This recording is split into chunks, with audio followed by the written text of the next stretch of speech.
In this video, I want to just go over a few points about conversion in the Greco-Roman society.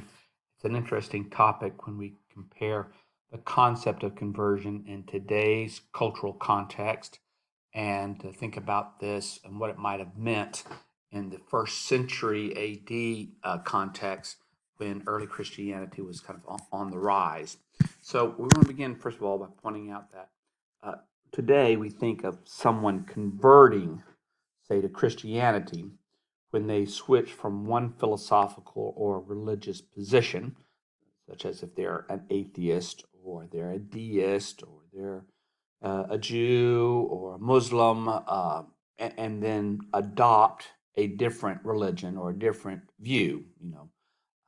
I used to believe that God didn't exist, or was of the view that God didn't exist. I now believe that God does exist and that God wants me to observe certain particular practices and behaviors. So we usually use the term converting to refer to that type of change of belief and practices. So, but in Paul's day, we sometimes get confused. We think people talk about Paul converting to Christianity when he has his Damascus Road experience. Here he was someone who was persecuting Christians, and now he ends up becoming someone who adopts their view. So, but we have to be careful here because Paul would not have thought of himself as leaving his, Jewish faith. He didn't think that all of a sudden that Yahweh was no longer, the God to be worshipped. He continued to think that the Abrahamic covenant was the way in which God related to the world through Israel. He still continued on that. So now that he's going to proclaim Jesus as Lord, is going to fit into his Jewish faith. And so he, of course, yes, he did adopt a new revelation.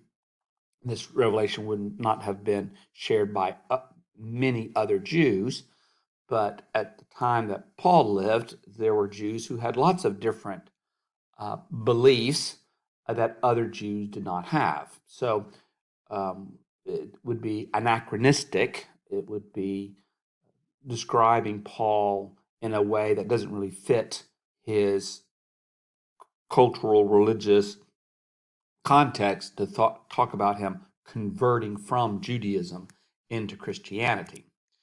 So most Jews would not have thought of themselves converting to a religion of Christianity uh, from paganism. Most non-Jews would not have thought of themselves converting because if a non-Jew hears about Jesus as a man who died and was raised and was taught how to live one's life and is now being revered, you know, for many non-Jews, they lived in a pluralistic society in that there are lots of different gods, there are lots of different faiths, and so I can adopt anything that is out there. And if this is a view that is out there and people, seem to accept it as true, who am I to say that it may not be true? It could be true. It indeed may be true. And why don't I just go ahead and adopt it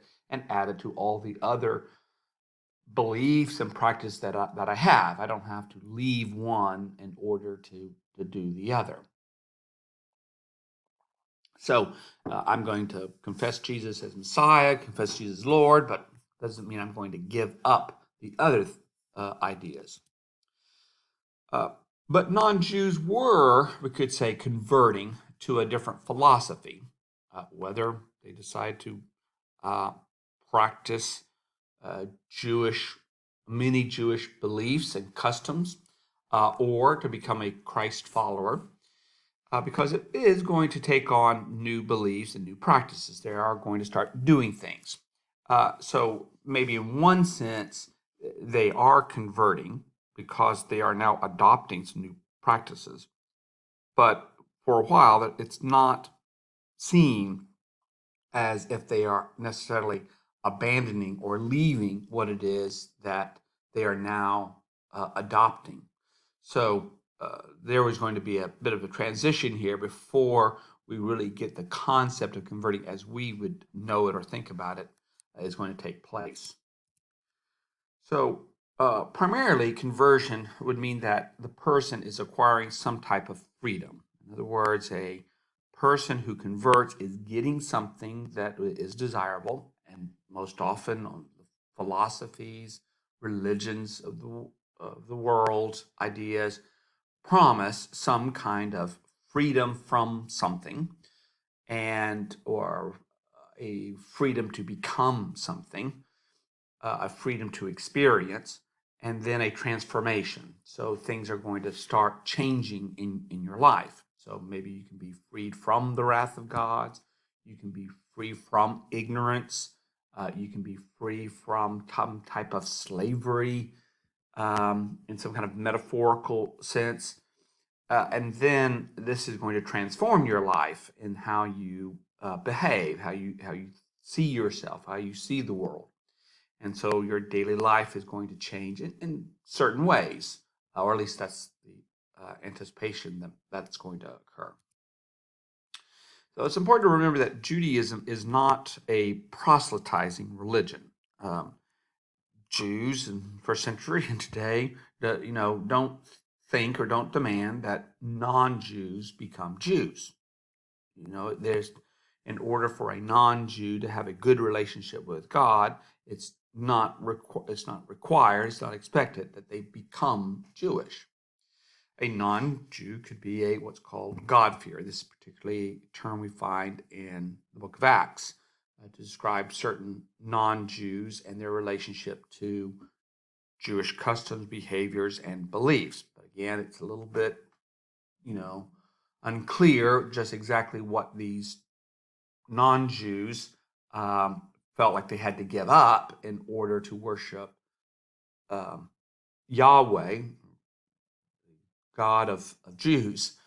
So, but one could become a proselyte. So the whole issue about proselytizing or the idea of non-Jews becoming Jews, there's a little bit of some controversy about the sources that we have to describe this practice. But if the little evidence that we have is suggestive of something that would occur.